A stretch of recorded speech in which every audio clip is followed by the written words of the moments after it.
what you said about 2014 and 2018 elections, let me tell you very frankly, the 2014 election, you say it was controversial. Well, for that matter, the party who contested cannot be straightly playing that because one major party, they did not participate in the election. They did not contest the election. So as a result, what happened very happily, peacefully, the election was over and the party who singly contested, they got about 150, they returned from 156 uncontested. So that is why that has been seriously criticized. But still the fact is this, if one does not contest, our law is there that candidates may declare elected uncontested. So what we always expect, if we like to develop the political culture within democratic letters and spirit, then the political parties will have to come forward to contest the election effectively.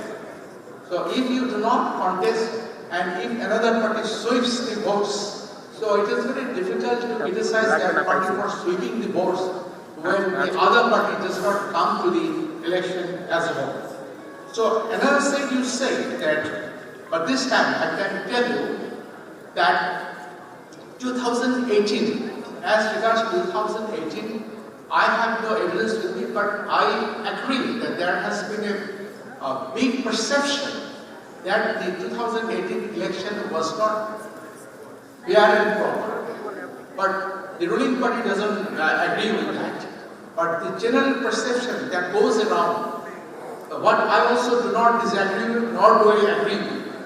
But the fact is this, the perception is there that 2018 election was not very credible. But this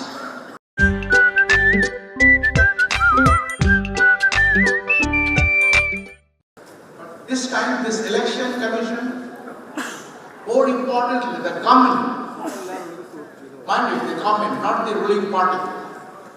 I always make it clear to people that when the Prime Minister speaks as Prime Minister, she is Prime Minister of the people, of the whole country.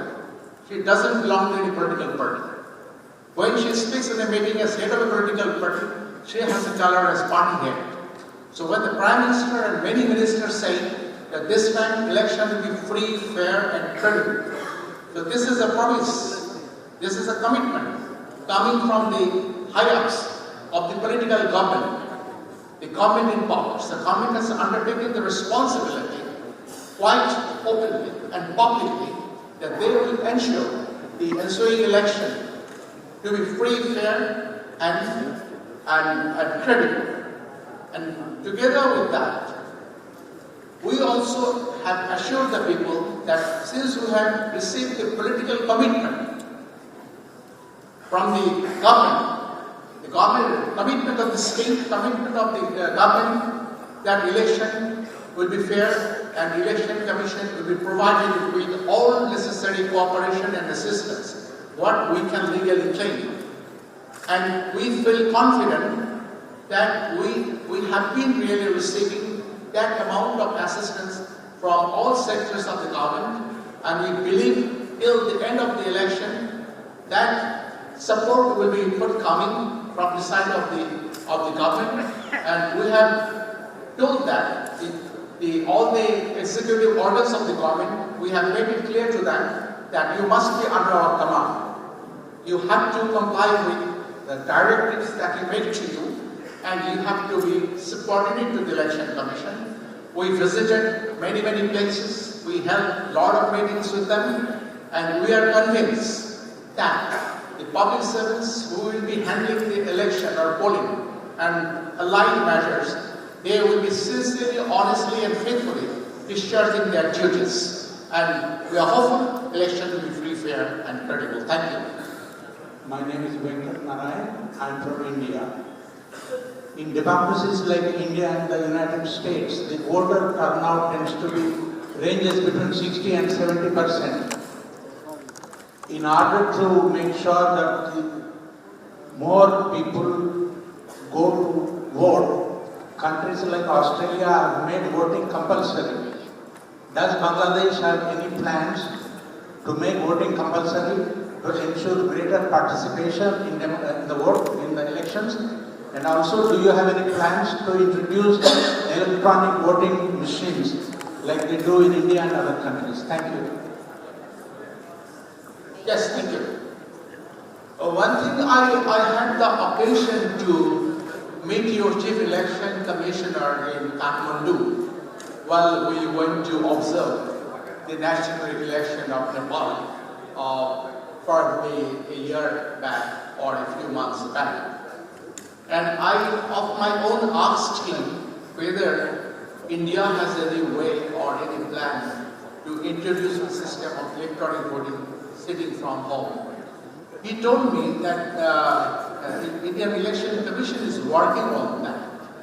So what I am hopeful that if India can pilot that and if that come out successful, day may come in our country that we may not be needing to go to polling stations and sitting at home, the votes can be cast.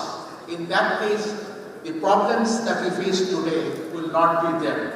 Anyway, that is still a dream, or dream comes true, you know. So what is dream today may come true tomorrow. And 60%, 70% issue you see that India also follows the same system of first come. And we also follow the system. I heard him telling that if 50% voters turn up, then the election is okay or legitimate. But it is still a interesting issue. What happens if the total turnout is 0.001%, not 1%? 0.001%. Suppose we have 500,000 voters. Only 5 voters have cast vote. We are 2 candidates. I have got 3 votes. He has got 2 votes. I have 1 dissent. And that will have to be counted. This is the system. This is the law. But it never happens. Turnout always 30, 40, 50, 60%. So in our local government elections, turnout is not less than 60%. Sometimes it is 85%. Because locally people are more interested as regards election to the local body governments. And like Australia, we don't have yet any plan. It's not our matter. If the government wishes someday to impose a provision that whoever doesn't vote must pay certain penalty, as in Australia, well, we have no objection to that. We cannot object to that. That may be good, but I believe, according to the socio-economic context of the country, well, the Parliament will have to objectively consider the matter. Thank you.